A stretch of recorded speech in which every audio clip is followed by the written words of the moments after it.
Hello guys, myself Samisha Agarwal welcomes you to Code Freaks, a channel made for you, made by you. So let's now start today's with the problem. The problem today we have to solve is find the closest element in BS3. So let's get into this problem. तो आज की जो ये problem है ना, उसके अंदर अपने को एक बाइनरी सर्च ट्री दिया हुआ होगा और अपने को एक वैल्यू दी हुई होगी। अब अपने को बताना है कि इस वैल्यू का अपनी बाइनरी सर्च ट्री की कौन सी नोड के साथ जो एब्सोल्यूट डिफरेंस है वो मिनिमम आएगा और अपने को वही मिनिमम एब्सोल्यूट डिफरेंस रिटर्न कर देना है। यही अपना सिंपल सा क्वेश्चन है। तो अगर अपन इस क्वेश्चन को इसी एग्जाम्पल से देखें तो इस एग्जाम्पल में अपने को वैल्यू जो है वो 13 दे रखी है और अपना जो बाइनरी सर्च ट्री है वो ये वाला है। अब अपने को बताना है कि इस बाइनरी सर्च ट्री में ऐसी कौन सी वैल्यू है जिसके साथ अपन इस वैल्यू का एब्सोल्यूट डिफरेंस करें तो वो एब्सोल्यूट डिफरेंस मिनिमम आएगा और अपने को वही मिनिमम एब्सोल्यूट डिफरेंस रिटर्न कर देना है। यही अपना सिंपल सा क्वेश्चन है। तो अगर अपन स्टार्ट करें तो सबसे पहले अपन अपनी रूट को देखते हैं। तो अगर अपनी रूट और अपन इस 13 के बीच का एब्सोल्यूट डिफरेंस निकालेंगे तो अपना एब्सोल्यूट डिफरेंस आएगा 3। ठीक है, फिर अगर अपन इस 2 के साथ में देखें तो 2 और 13 का जो एब्सोल्यूट डिफरेंस होगा वो 11 होगा, जो कि 3 से बहुत बड़ा होता है। तो अपन अभी अपना मिनिमम एब्सोल्यूट डिफरेंस 3 ही रखेंगे। ठीक है, फिर अगर अपन 1 को देखें तो 1 और 13 का जो एब्सोल्यूट डिफरेंस है वो 12 आएगा, जो कि भी 3 से बहुत बड़ा है, इसलिए अपना अभी भी मिनिमम एब्सोल्यूट डिफरेंस 3 ही है। फिर अगर अपन इस 5 को देखें तो 5 और 13 का जो एब्सोल्यूट डिफरेंस है वो 8 आता है, जो कि इस 3 से बड़ा है। तो अभी भी अपना जो मिनिमम एब्सोल्यूट डिफरेंस है वो 3 ही है। सिमिलरली अगर अपन इस 3 के साथ में एब्सोल्यूट डिफरेंस करके देखेंगे तो 10 आएगा। अगर अपन इस 6 के साथ में करके देखेंगे तो 7 आएगा। अगर अपन इस 4 के साथ में करके देखेंगे तो 9 आएगा। ठीक है, और अगर अपन लास्ट में इस 11 के साथ में करके देखेंगे तो क्या आएगा, 11 माइनस 13 का एब्सोल्यूट डिफरेंस हो जाएगा 2। तो इन सब में से जो मिनिमम वैल्यू है वो अपनी 2 है, मतलब 2 ही अपना मिनिमम एब्सोल्यूट डिफरेंस है और वो किसके साथ में आ रहा है, वो 11 के साथ में आ रहा है। तो अपन 2 ही रिटर्न कर देंगे, क्योंकि अपने को क्या बोला था, अपने को बोला था कि अपने को मिनिमम एब्सोल्यूट डिफरेंस रिटर्न करना है, जो कि अपना 2 है, तो अपन ने उसको रिटर्न कर दिया है। यही अपनी सिंपल सी अप्रोच है। इसके अंदर अपन क्या करेंगे, इसके अंदर अपन सबसे पहले तो एक वे फाइंड करेंगे जिसके अंदर अपन क्या करेंगे, अपन एक वेक्टर में या फिर किसी भी डेटा स्ट्रक्चर में अपनी बाइनरी सर्च ट्री की सारी वैल्यूज को रख लेंगे और फिर इन सारी वैल्यूज को अपन अपने के साथ में मिनिमम डिफरेंस करके देखेंगे कि कहाँ पे अपना डिफरेंस जो है वो मिनिमम आ रहा है और फिर वही मिनिमम डिफरेंस अपन रिटर्न कर देंगे।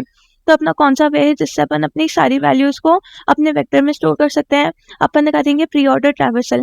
प्री ऑर्डर ट्रैवर्सल करके अपनी जो भी वैल्यूज आती जाएंगे अपन क्या करेंगे, अपन उसको एक वेक्टर में स्टोर करते जाएंगे और फिर अपन लास्ट में अपने पूरे वेक्टर को 13 से कंपेयर कर लेंगे कि कहाँ पे अपना जो एब्सोल्यूट डिफरेंस है वो मिनिमम आ रहा है और अपन वही मिनिमम एब्सोल्यूट डिफरेंस रिटर्न कर देंगे। तो सबसे पहले अपन प्री ऑर्डर ट्रैवर्सल देख लेते हैं। प्री ऑर्डर ट्रैवर्सल सबको पता है कि सबसे पहले प्री ऑर्डर ट्रैवर्सल में रूट आती है, फिर लेफ्ट आता है और फिर राइट आता है। ठीक है, तो सबसे पहले अपनी रूट आएगी, रूट अपनी 10 है, तो अपन सबसे पहले 10 लिख देते हैं। फिर अपने को क्या बोला है कि रूट से अपने को उसके लेफ्ट पे जाना है, तो रूट से अपन उसके लेफ्ट पे चले गए। अब इस जो सब ट्री है इसके अंदर रूट क्या है, इसके अंदर रूट 2 है, तो अपन 2 लिख देंगे। ठीक है, फिर अपने को वापस बोला है कि लेफ्ट पे जाओ, तो अपन क्या करेंगे, 1 पे चले जाएंगे। 1 वाला जो सब ट्री है उसका रूट जो है वो 1 ही है, तो अपन 1 लिख देंगे। अब 1 का ना तो लेफ्ट एग्जिस्ट करता है और लेफ्ट के बाद अपने को राइट में जाना है, तो राइट भी एग्जिस्ट नहीं करता है, तो अपन क्या करेंगे, 1 से रिटर्न हो जाएंगे। अब ये जो 2 है जहाँ से 1 आया था, 2 का रूट पे कैलकुलेट हो चुका है, उसका लेफ्ट पे कैलकुलेट हो चुका है, तो अपन क्या करेंगे, 2 का राइट कैलकुलेट करेंगे। तो 2 के राइट में अपने को क्या मिला, 5 मिला। अब ये वाला जो सब ट्री है इसका रूट जो है वो 5 है, इसलिए अपन 5 को कैप्चर कर लेंगे। फिर 5 के लेफ्ट पे जाके देखेंगे, 5 का लेफ्ट 3 है, इस वाले सब ट्री में अपना जो रूट है वो 3 है, तो अपन 3 लिख देंगे। अब अपन 3 से 3 के लेफ्ट पे जाएंगे, लेफ्ट जो है वो एम्प्टी है, तो अपन क्या करेंगे, लेफ्ट से रिटर्न हो जाएंगे। वापस अपन 3 पे आए, 3 का रूट कैलकुलेट हो चुका है, लेफ्ट कैलकुलेट हो चुका है। अब अपने को राइट कैलकुलेट करना है, राइट जो है वो 4 है, तो अपना 4 आ जाएगा।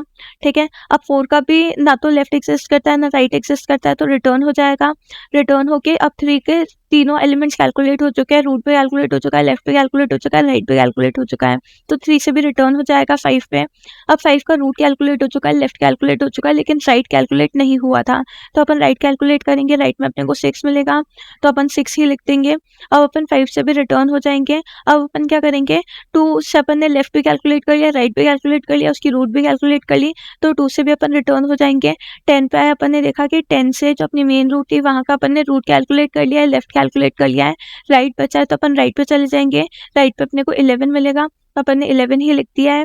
ये अपना सिंपल सा प्री ऑर्डर ट्रैवर्सल है। अब अपन क्या करेंगे, ये वाला जो प्री ऑर्डर ट्रैवर्सल अपने पास आया है, इसके एक एक वैल्यू को अपन 13 से कंपेयर करके देखेंगे कि कहाँ पे अपने अपना जो एब्सोल्यूट डिफरेंस है वो मिनिमम आएगा और अपन वही मिनिमम एब्सोल्यूट डिफरेंस जहाँ पे भी आएगा उसी को रिटर्न कर देंगे। यही अपनी सिंपल सी अप्रोच रहेगी।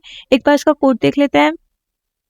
तो इसके कोड में मैंने क्या किया है, इसके कोड में मैंने सबसे पहले तो एक प्री ऑर्डर ट्रैवर्सल कॉल किया है, जिसके अंदर मैं क्या करूँगी, अपने पूरे ट्री का जो प्री ऑर्डर ट्रैवर्सल है वो स्टोर करवा लूँगी इस प्री वाले वेक्टर में। ये वेक्टर जो है वो मैंने ग्लोबल वेक्टर बनाया है, ताकि अपन इसको कहीं भी किसी भी पॉइंट से एक्सेस कर सकते हैं अपने कोड के, ठीक है। तो मैंने क्या किया, मैंने प्री ऑर्डर ट्रैवर्सल वाला फंक्शन कॉल किया। इसके अंदर मैंने बोला कि अगर अपनी रूट ही नल है तो रिटर्न कर दो, नहीं तो क्या करो, सबसे पहले अपने प्री में पुश बैक करो रूट का डेटा, फिर अगर रूट का लेफ्ट एग्जिस्ट कर रहा होगा तो लेफ्ट पे चला जाएगा और रूट का लेफ्ट नल होगा तो अपना ऑटोमेटिकली रिटर्न हो जाएगा, ठीक है। और फिर जब अपना लेफ्ट एग्जिस्ट नहीं कर रहा होगा तो वो कहाँ पे आएगा, वो राइट पे आएगा और फिर राइट को भी अपने प्री में पुश बैक कर लेगा और राइट एग्जिस्ट नहीं कर रहा होगा तो नल होके रिटर्न हो जाएगा। यही अपनी सिंपल सी अप्रोच थी प्री ऑर्डर ट्रैवर्सल की। अपने प्री वाले वेक्टर में प्री ऑर्डर ट्रैवर्सल आ चुका होगा तो अपन क्या करते हैं, अपन सबसे पहले तो रिजल्ट को एक डिफॉल्ट वैल्यू एंड मैक्सिमम से इनिशियलाइज कर रहे हैं। फिर जहाँ पे भी अपने को डिफरेंस जो है वो उससे मिनिमम मिलता जाएगा, अपन मिनिमम डिफरेंस को रिकॉर्ड करते जाएँगे अपने रिजल्ट में। फिर अपन ने क्या किया, अपन ने पूरे प्री ऑर्डर ट्रैवर्सल में इटरेट किया है। अपन ने बोला कि रिजल्ट के अंदर क्या स्टोर करो, मिनिमम स्टोर करो रिजल्ट में जो स्टोर्ड है उसका, और अपने करंट वैल्यू माइनस अपनी जो अपने को क्वेश्चन में वैल्यू मिली थी उन दोनों का जो एब्सोल्यूट डिफरेंस होगा उसका और रिजल्ट का मिनिमम ले लो और उसको रिजल्ट में स्टोर कर दो। ऐसे अपने रिजल्ट में मिनिमम डिफरेंस स्टोर हो जाएगा और अपन वही मिनिमम डिफरेंस रिटर्न कर देंगे। यही अपनी सिंपल सी अप्रोच थी। एक बार सबमिट करके देखते हैं।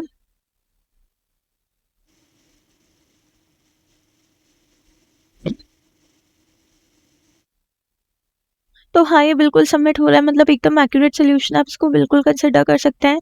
होप आपको समझ में आया होगा। अगर आपको समझ आया, वीडियो पसंद आई तो वीडियो को लाइक करें, चैनल को सब्सक्राइब करें और अगर आपको कोई भी डाउट है तो प्लीज़ कमेंट बॉक्स में ज़रूर मेंशन करिएगा। हम आपका डाउट सॉल्व करने के लिए हमेशा प्रेजेंट है। Thank you so much. Thanks for watching. Have a nice day.